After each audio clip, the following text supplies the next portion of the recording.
the big story from India up first. Hours after the cabinet reshuffle, the Modi government has come up with new portfolios for its ministers. The newly sworn-in Union Minister Nirmala Sitharaman has been given the big and very important portfolio of the Defence Ministry. Ms. Sitharaman is the second Defence Minister of India who happens to be a woman after Indira Gandhi. Now, replacing Suresh Prabhu as the Railway Minister is the newly promoted Minister Piyush Goyal. Goyal will now be donning the new hat in the role of the Railway Minister. Meanwhile, Road Transport Minister Nitin Gadkari has been given additional charge of the Ministry of Water Resources, River Development, Ganga Rejuvenation as well.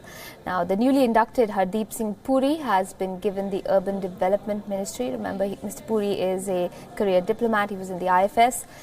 Meanwhile, Uma Bharti has gotten the Ministry of Drinking Water and Sanitation. Petroleum Minister Dharmendra Pradhan also gets Skill Development and Entrepreneurship Ministry.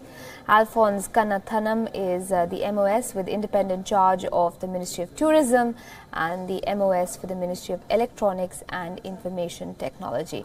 To take you through some of the other names, R.K. Singh has gotten the Ministry of State, independent charge of the Ministry of Power and Ministry of New and Renewable Energy.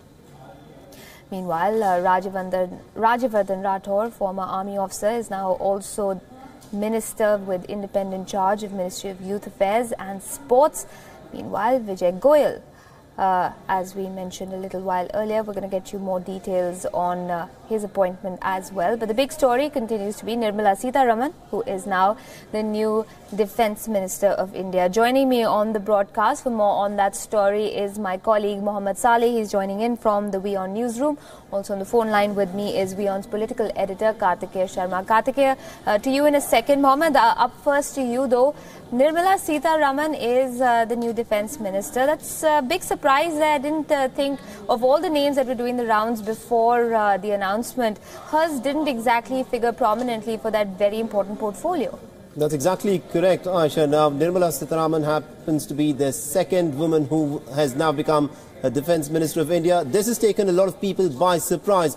No one expected that Nirmala Sitharaman, with such little administrative experience, may in fact be elevated to a position which is so critical, especially at a time when both China and also along the sides on the border with Pakistan, there is a bit of a tussle which is going on. So for the elevation of Nirmala Sitharaman as the next Defence Minister, as the present Defence Minister, is something that has taken a lot of people by surprise. But this essentially goes to show the kind of trust which Prime Minister Narendra Modi actually feels confident in reposing in Nirmala Sitharaman. She has very well served the BJP as its spokesperson, and also she held a ministry as an independent charge for a brief period of time, and now to be elevated as the Defence Minister is something that no one expected. And this is definitely, a building of a new team by Prime Minister Narendra Modi, where he is willing to pick and choose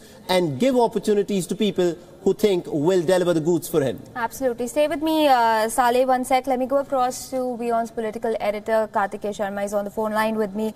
Kartikeya, a comparison of the corporate kind would be that, this is a huge promotion for Ms. Sitharaman, but the Prime Minister always so tight-lipped about what's to come. So surprise in one way, but perhaps not a surprise in many ways as well.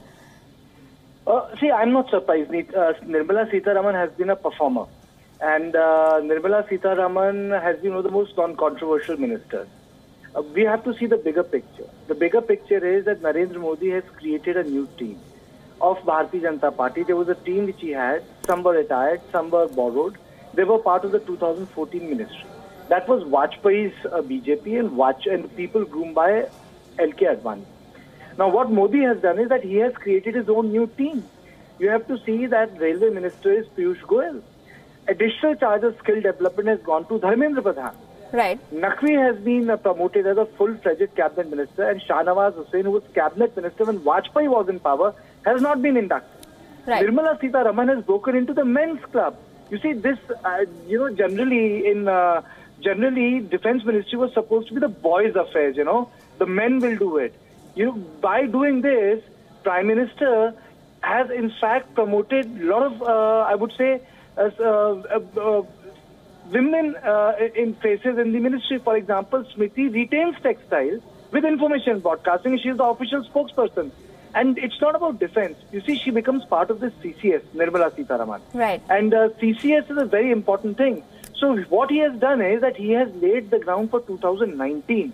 You mark my word, Aisha, that in 2019, many senior faces you will see will be retired. And these are the people who will be the new in-team of Narendra Modi. They are already there. You know, they have already opened the gates. Absolutely. Allow me to come in, Karthikeya. You know, I think the subtext of this reshuffle was quite squarely on the BJP focusing very intently on 2019. I don't think anyone could deny that at any point. But, you know, there was also all this talk about the 4 Ps, performance, perform or perish, etc., etc. But did that put Prime Minister Modi perhaps in a bit of an uncomfortable situation when it came to the finance ministry with Mr. Jaitley? Because the opposition has very squarely said that on account of 99% of the demonetized notes making their way back into the system, the demonetization has failed. The Prime Minister having to face a lot of uncomfortable questions perhaps, and therefore having letting go of Arun Jaitley from the finance ministry might have been perhaps in some ways somebody would have viewed that as an acceptance of the charges that people have made against the BJP government. So this was definitely about 2019, but definitely about a lot many other things as well at the same time. You know, Aisha, I would differ a bit. Okay. The reason is that demonetization was Prime Minister's baby. That was conceived by the Prime Minister's team. Mr. Jaitley implemented it. Now, if you look at organizationally, people who have actually survived are those who have links with, who have been part and parcel of RSS organization. There have been 2 very clear underperformers. Mr. J.P. Nadda, who continues to be the health minister, and Uma Bharti, whose portfolio has been shifted. You know, these 2 people have survived because they have been part of organization. They have been part of the core organization, which is RSS. So they have survived. But there are certain people who have been accommodated as well.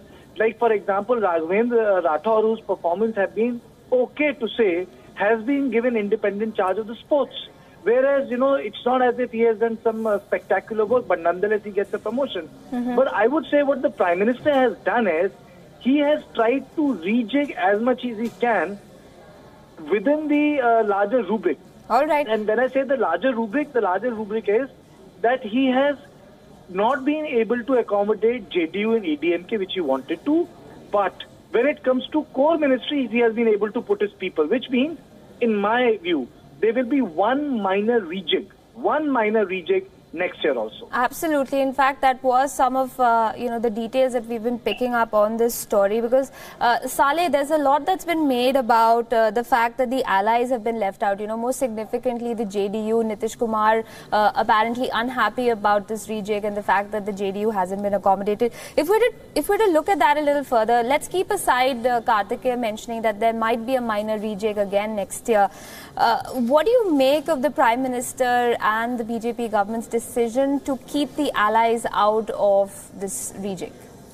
You know, Aisha, when you look at the decision that has been taken earlier with the UPA, it was always about accommodating the allies because they needed them for their survival. But this is a new resurgent BJP which is very confident of what it can actually do when it goes and fights elections. Now, that it is in this context that you need to look at what as to have JDU and why JDU was left out. It has 2 MPs and, you know, they have decided to leave them out. Now, the other ally, which has been a very long-term ally with the BJP, which is also extremely miffed, is the Shiv Sena, which just has about 2 ministers in Modi's cabinet. Now, if they had brought in anyone from the JDU, immediately there would have been voices within the Shiv Sena who would have said that, look, we have almost about 17 MPs and we would like at least 1 or 2 more people to be accommodated into the cabinet. Now, the BJP has decided to bite the bullet. They've said, look, we want you as allies. You are important for us when we fight elections in this state, but we will not have you simply because we need to accommodate you in the cabinet just to keep you happy. Now, like you were pointing out, there were 4 Ps which the Prime Minister was relying on: perform, perish, passion and people. This is essentially the core, the driving mantra which Prime Minister Modi has based his rejig upon. Kartikeya was mentioning that there could be one small minor rejig which may happen next year. This could may well happen. But the fact of the matter is, this rejig that has taken place, it has been done to correct some important deficiencies which were there in the cabinet. Now, the railway ministry is a point in question. This has now been given to Piyush Goyal. He's, of course, viewed as the blue-eyed boy within Modi's cabinet. Someone who has received a lot of let's say, accolades for his work, already. So perhaps that was only expected that Piyush Goyal would get an elevation of sorts, and he has with the Railways Ministry. We'll leave it at that. An interesting point, Saleh, that you bring up about the allies, and I suppose the other question on the flip side would be, where do these allies go? I mean, who exactly does the Shiv Sena have? Who exactly does the JDU have, except for the BJP? Perhaps the Prime Minister making an unstated point there as well to the allies about who is boss when it comes to the Bharatiya Janata Party and its allies. We leave it at that. Mohammed Saleh and, of course, Kartikeya Sharma. Thanks both for joining in on that story.